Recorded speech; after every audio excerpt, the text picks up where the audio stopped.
नमस्कार दोस्तों। तो आइए हम लोग आज जानते हैं कि एचआरएमएस के थ्रू एसेट्स एंड लायबिलिटी का जो डिक्लेरेशन है उसको कैसे फिल करते हैं। आइए यूजर नाम डालते हैं, उसके बाद पासवर्ड और कैप्चा डालने के बाद लॉगिन करते हैं और देखते हैं कि कैसे एचआरएमएस को ऑनलाइन फिल करते हैं और फिल करने के बाद जो पीडीएफ होता है वो कहाँ से प्रिंट होता है।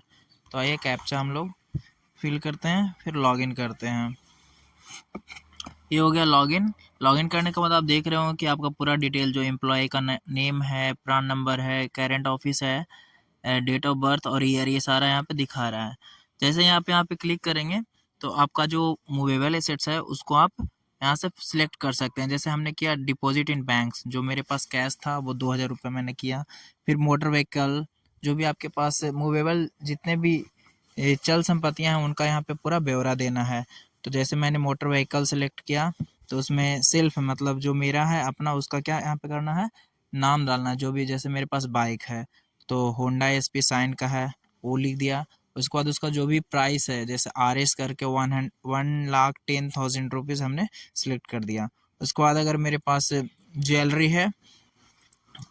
ज्वेलरी है या फिर कैश है या फिर अदर एसेट्स हैं जो भी, उसको सबको क्या करना, सिलेक्ट करके उसके प्राइस को लिखना है। जैसे हमने सिलेक्ट किया ज्वेलरी को, ज्वेलरी है मेरे पास 10 ग्राम, तो इसका जो प्राइस होता है जैसे अप्रॉक्स 60,000 रुपीज़, तो RS करके 60,000 रुपये लिख देंगे। उसके बाद और ऐड करेंगे। फिर आता है उसके बाद कैश में, तो आपके पास जो भी कैश है उसके बारे में आप पूरा जानकारी दे सकते हैं। जैसे 1,000 रुपये आपके पास कैश है तो आप यहाँ पे 1,000 रुपये लिख करके और आगे ऐड करेंगे। फिर और भी है इसमें, जैसे ऐड मूवेबल एसेट्स और भी आपके पास है। जैसे कि देखिए सिलेक्ट करते हैं तो क्या आता है ऑप्शन,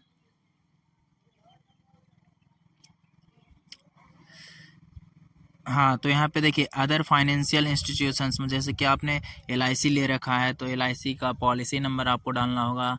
कितना रुपीज़ पर ईयर का आपका LIC है उसका पूरा डिटेल डालना होगा। जैसे हमने पॉलिसी ले रखा है तो उस पॉलिसी का जो पॉलिसी नंबर है वो उसको यहाँ पे डालेंगे, पॉलिसी नंबर डालेंगे।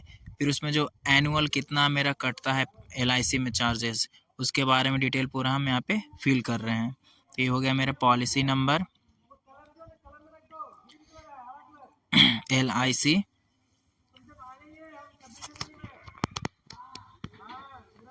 फिर जो मेरा एनुअल जितना प्राइस कटता है वो हम यहाँ पे लिखेंगे। जैसे मेरा कटता है 12,539 रुपये पर एनम, मतलब पर ईयरली, तो ईयरली लिख देते हैं। ठीक है, तो इस तरह से हमारा जो भी मूवेबल एसेट्स था उसको हम लोग ऐड कर दिए। डिपॉजिट इन बैंक था जो भी 2,000 रुपये, मोटर व्हीकल का कर दिए, ज्वेलरी का कर दिए, कैश का कर दिए और अदर फाइनेंशियल में मतलब LIC का कर दिए। इसके अलावा अगर और है तो आप इसी तरह से ऐड कर सकते हो, नहीं है तो क्लोज कर दीजिए। अब आते हैं ई मूवेबल एसेट्स में। तो ई मूवेबल एसेट जैसे कि घर हो गया, अपार्टमेंट हो गया, खेती बाड़ी, ये सब है तो आप यहाँ से ऐड कर सकते हैं, नहीं है तो उसको क्लोज करके बंद कर दीजिए। आगे आइए, तो आपने अगर बैंक से लोन ले रखा है कोई भी, तो इस तरह का कोई भी चीज़ है, टैक्स पे कर रहे हो वगैरह वगैरह, तो आप यहाँ पे क्या कर सकते हो, उसके बारे में डिटेल दे सकते हो। नहीं तो फिर इसको नील नील NIL कैपिटल में सारा फिल कर दोगे। जैसे कोई भी गवर्नमेंट जॉब में होता है तो उसका इनकम टैक्स तो कटता ही है, तो आप यहाँ पे पैन नंबर दे सकते हो। जैसे कि हम यहाँ पे अपना पैन नंबर फिल कर दे रहे हैं। उसके बाद आगे आते हैं, स्क्रॉल करेंगे तो नीचे आता है कि अपने जो एसेट्स अटेस्टेड डिक्लेरेशन फॉर्म, जो PDF हम लोग सबमिट किए हैं ना अपना BRC में, उसका जो सेल्फ अटेस्टेड साइन किए हैं उसको यहाँ पर अपलोड करना है। अपलोड करने के बाद सारी जानकारियों को हम लोग मिला लेंगे। मिलाने के बाद हमको इसको सेव एज ड्राफ्ट कर देंगे। जैसे ही सेव एज ड्राफ्ट करेंगे तो यहाँ पे आपको रेफरेंस नंबर मिलेगा employee assets and liability declaration का, जो कि दिखा रहा है सक्सेसफुल हो गया।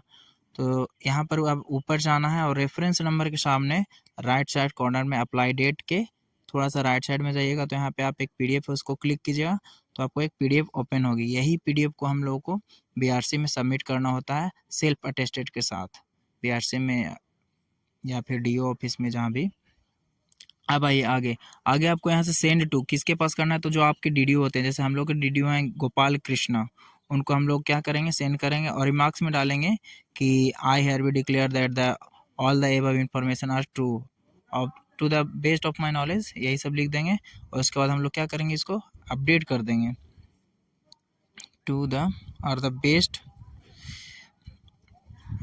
आर ट्रू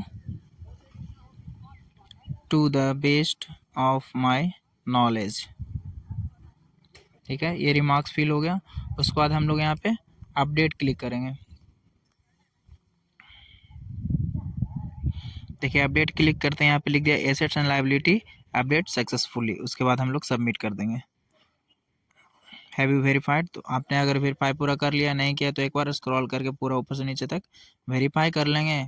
उसके पश्चात आपको फुल्ली फाइनली सबमिट कर देना है। जैसे ही आप सबमिट करोगे तो ये वाला जो पूरा PDF है आपका ओपन हो जाएगा और इसी PDF में अपना जहाँ पे सिग्नेचर है, आपका होम डिस्ट्रिक्ट का प्लेस है, डेट है, ये सब फिल करके और फाइनली आपको जहाँ भी सबमिट करना हो वहाँ DO ऑफिस या DPO ऑफिस में सबमिट कर सकते हो। तो आइए करते हैं फाइनल सबमिट। देखिए एप्लीकेशन फॉरवर्डेड सक्सेसफुली, जैसे यहाँ पे सक्सेसफुल हो जाएगा तो आप यहाँ पर देखेंगे कि जब सबमिट हो जाएगा तो यहाँ पे आप रिक्वेस्ट में क्लिक करेंगे तो देख पाएंगे कि हमारा जो ये फॉर्म है वो सबमिट हो चुका है आज के डेट में। टाइमिंग भी है किनके पास, तो गोपाल कृष्णा जो DDO हैं उनके पास। यहाँ से आप ट्रैक भी कर सकते हैं, जो कि आपका रेफरेंस नंबर हो जाएगा, एक्टिविटी नेम हो जाएगा, आपका नाम होगा और पेंडिंग कहाँ से है, तो गोपाल कृष्णा जो आपके DDO हैं वहाँ से वो आगे का प्रोसेस करेंगे। स्टेटस देख सकते हैं आप, अंडर प्रोसेस दिखा रहा है। तो अगर आपको इतना सब कुछ शो कर रहा है तो समझ लीजिए कि आपका जो खुद से ऑनलाइन करने का प्रक्रिया है वो आप पूरा हो चुका है। चलिए बस यही हम लोग को करना था।